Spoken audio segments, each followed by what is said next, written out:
What's up everybody, it's Dragon from Strong Dragon Training back again, and today I'm going to take you from the car to my gym and then back to the car. I am going to show you guys and take you through another one of my personal workouts. Today is going to be shoulder, and reason being is the last one, the arms that I showed you guys, I got some very positive responses to that, so I appreciate it very much. Thank you all for your responses and your support and all the questions you guys asked me. It was educational for me, and I answered a couple of questions, and yeah, it was all in all a success. So I thought, why not keep you guys more in the loop, more workouts, different styles.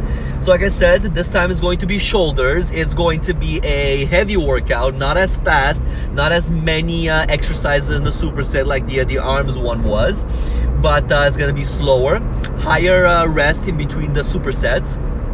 And nothing really fancy, so it's not gonna be any half and full pumps, lower half, anything like that. So it's all going to be straight up old style pumping iron for all the deltoids.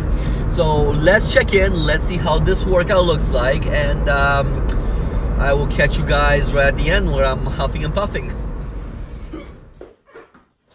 Alright, so for the first two exercises here, you can see the first one is shoulder press, sitting dumbbell shoulder presses. So what I try to do on these ones is I'm always worried about my lower back. Shoulders are a weak point for every person, and there's a lot of demand on the shoulders.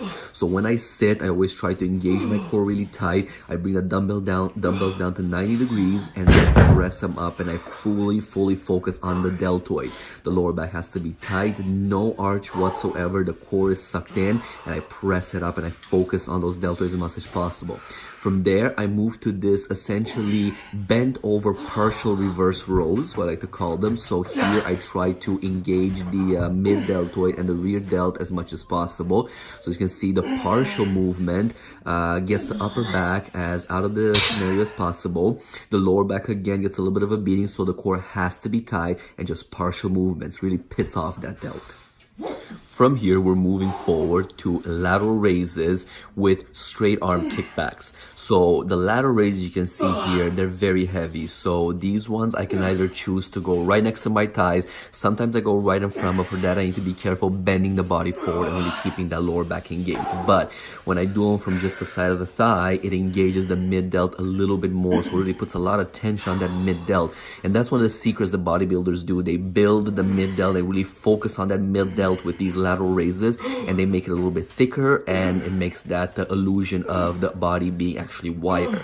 So these ones I tend to superset with these straight arm kickbacks. So I'm always careful on these ones. The elbow has to be out of the scenario, because yes, part of the tricep does engage, because the triceps idea, like the work of the tricep, is to pull the arm backwards. But if you keep it straight, you put as much emphasis as you can on the rear delt. So this exercise is an amazing one for rear delts, especially because the rear delts get a lot of neglect from most people when they're doing shoulder workouts and back workouts and whatnot. It just doesn't get engaged. So this one engages it like to a next level, so you're really able to feel the burn of the rear deltoid. And now the last superset. Again, this is a rear delt exercise. Really, when I pull this one up, I really feel the rear delt and the mid delt both engaging like crazy. So this is another bodybuilder exercise. It's a type of reverse fly. So, you know, when you do reverse flies, you try to keep them a little bit lighter, and you try to get them at shoulder height. Well, this version is you're really trying to put pressure on that rear delt and really try to kill it into the workout as much as possible. So heavy dumbbells with essentially partial movement is what ends up being, because it's such a small muscle, you won't be able to get full motion out of it. But it really gets engaged, and especially from this face down position on the bench, you throw that rear delt into another scenario, and it really kills, and the mid delt really kicks in to help as well, so you get that double burn in it as well. The final one is the shopping bag lifts, I like to call them, and these guys, just for me, it engages all three heads of the deltoid at the same time. It's a really good way to kind of cap out the workout and get that little extra bit of out, all the shoulders out. So you lift it up, elbows out, bring them as close as you can to your underarm, and you're laughing right there. So what did you think, guys? Was that fun? Did that look intense? It was a heavy workout, a standard one, as I mentioned previously. You saw the combinations of muscles that I did. Now, it was all deltoids. It was all shoulders, all the exercise that you saw Obviously, there will be secondary muscles, biceps, triceps, and all that, depending on the type of exercise that I do. But you saw the way that I paired the exercises. So you'll probably see my last video when I was explaining a little bit about the deltoids. When you work your shoulders, when you move your shoulder, there's no really such thing that only the anterior or only the posterior, only the mid deltoids activate, right? They will always all activate. It's just a matter of the percentage of how much each side activates, right? So for example, when you do a front raise, the anterior deltoid will activate more than the posterior one or the mid one, and things like that. But it's all based on what weaknesses you know you have, and I know my weakness, I know what I want to focus on, and based on how I feel the burn, how I get the muscle fatigue. So for example, when I did the lateral raises, I combine those a lot with all the exercises, because when I do front, I kind of feel my mid delts getting fatigued, getting tired. So right away when I finish my front raise really heavy, bang, I go right to the lateral raises and I rep out a few of those to really get the muscle tired and really get that lactic acid buildup, all right? So I don't, I rarely will combine front with rear, right? Because I don't really feel the burn in the rear, or vice versa. If I do the rear, I don't really feel the burn up front.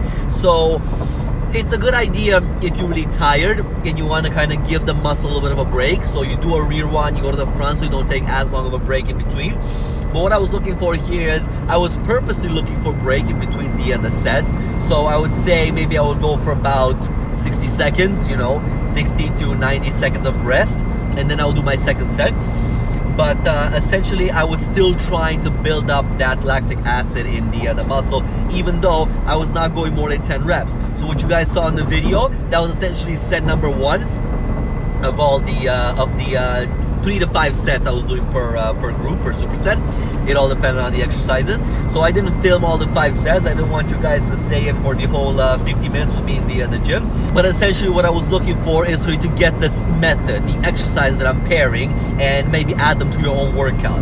But all in all, what I did for my workout was essentially I would take 1 superset, 2 exercises, very minimal rest in between the 2 exercises to none really, and I would do 3 to 5 sets, all right, 10 repetitions for each.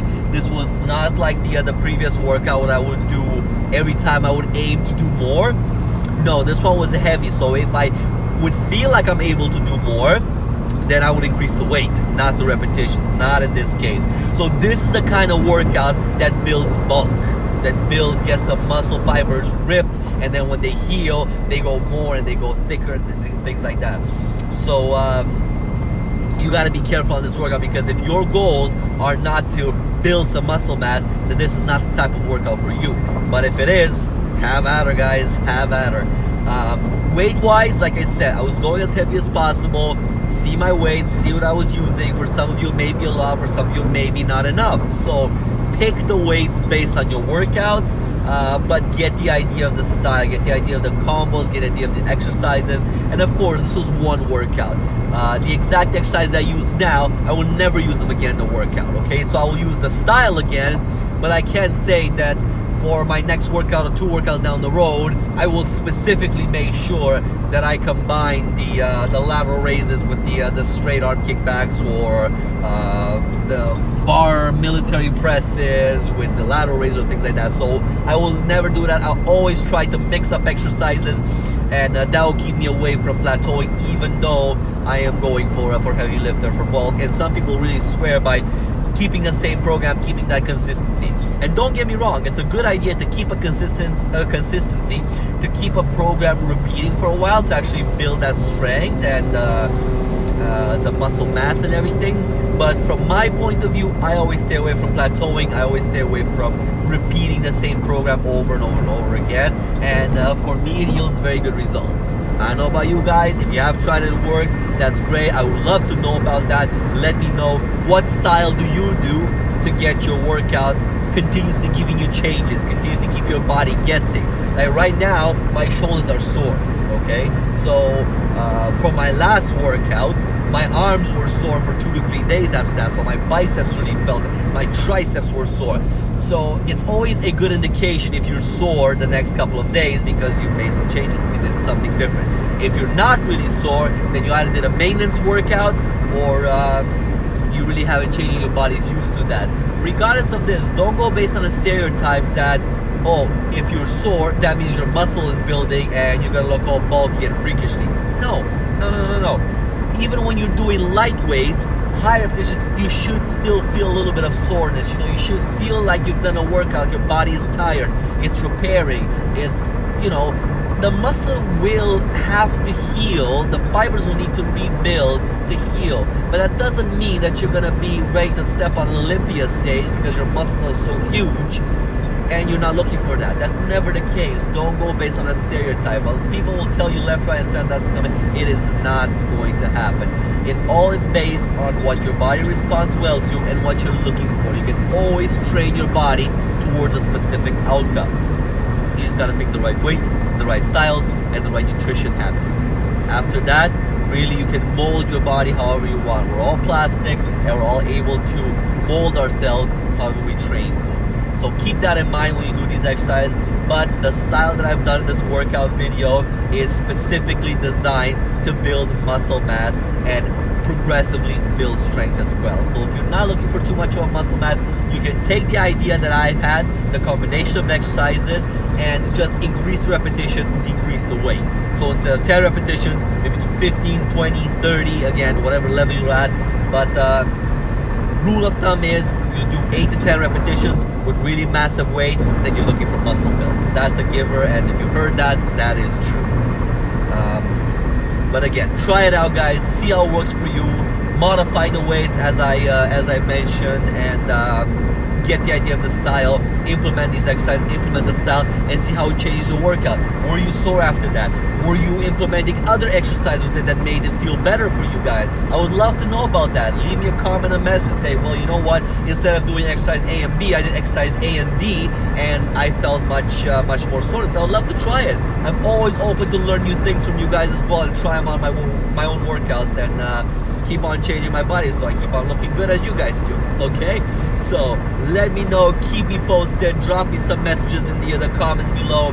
I will repeat this every single video. I'll answer to you guys in 24 hours. I am busy, but I'm not that busy to not be able to write a couple of words to you guys back, so I will respond within 24 hours. I will make time for that because you guys are awesome and I need to get back to you guys to keep you in the loop and keep you educated on what's happening from a fitness world. Okay, all I'm trying to do with these videos is get you guys on the right path and opening up possibly more doors when it comes to the fitness world and the gym world and working out and getting in shape and things like that. So I will do everything that I can. I will answer your messages and I will respond to all of your comments.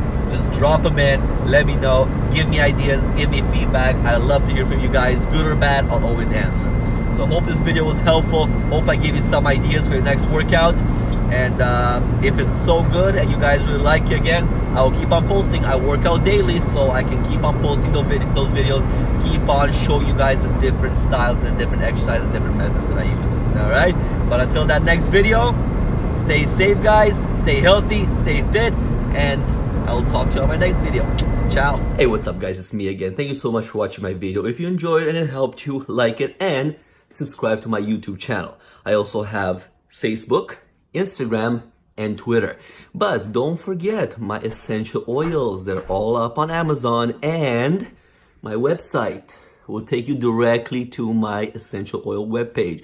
Prices are amazing, and now you get 6 of the little bottles, you get a free diffuser, you get 3 of the big bottles, you also get a free diffuser. So check them out, they're amazing, they're miracles, they do wonders for you, either for respiratory, for your skin, for your nervous system, for just anxiety. They're just amazing. Try them out. Each of them have their own little description, and they work wonders. I tried them, and a lot of people that have tried them have loved them, so check them out, order them now. They're the lowest price out there, but if you find lower price, send that link to me and I'll be there for you guys. All right, I will catch you on my next video, and stay fit, stay healthy, and have fun out there. Bye.